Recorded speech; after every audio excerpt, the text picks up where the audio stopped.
Updated April 1, 2018, 9 hours, 38 minutes and 37 seconds. Making history was not on the agenda for Judy and Michael Bos when they built their solar-powered home 40 years ago. But amid fears of an oil shortage and an emerging trend to live off-grid, the Bos family decided that building Australia's first fully autonomous solar-powered home was the logical way to go. There was a lot of talk about the energy crisis and that oil was running out, Judy Bos said. We thought there must be a better way. We can become completely autonomous and anything that happens in the world is not going to affect us. Sitting on a 4-hectare block in Piersdale, on Melbourne's southeastern fringe, the Bos house was designed to be naturally cool in summer and warm in winter. We went into other houses, we found that their heating was blasting away and we didn't need the heat, because the house stays the same temperature all the time, Judy Bos said.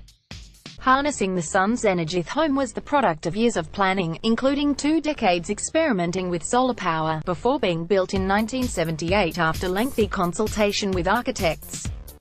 The north-facing side of the home, where the bedrooms and other living spaces were located, was 98% glass to absorb warmth from the sun.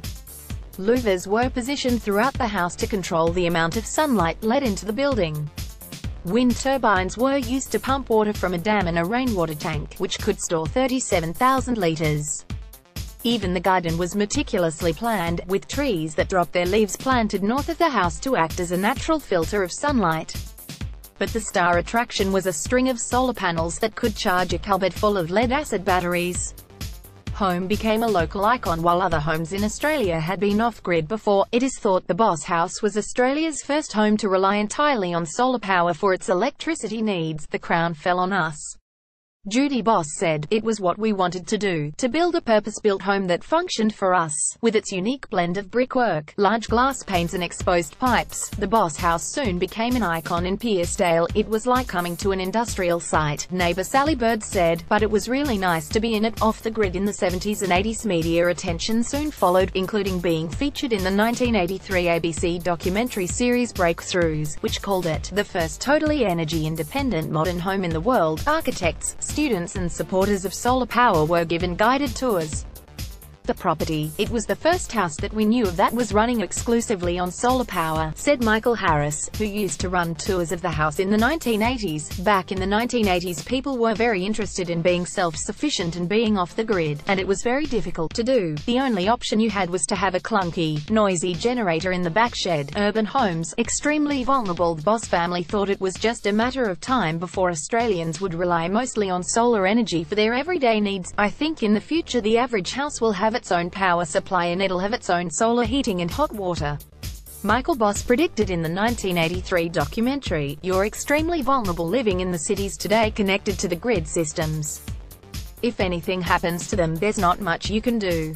But Australia is still a fair way off Mr. Bos' dream, despite the fact solar panels are now much cheaper and at least 15 times more powerful than when the Bos house was constructed. An audit showed only 7,000 solar power batteries were installed in Australia in 2016, although auditors expect last year's figure to be slightly more than double that. A recent University of South Australia study showed many modern homes were struggling in the heat, leading to an increasing reliance on power-hungry air conditioning units. In the long run, we can produce these wonderful houses that are very energy efficient, but when you go out into the suburbs sometimes you don't see that, unfortunately, which is a real pity, Mr. Harris said. Michael and Judy Bos recently sold their family home of 40 years, as maintenance on the large rural block had become too much to handle.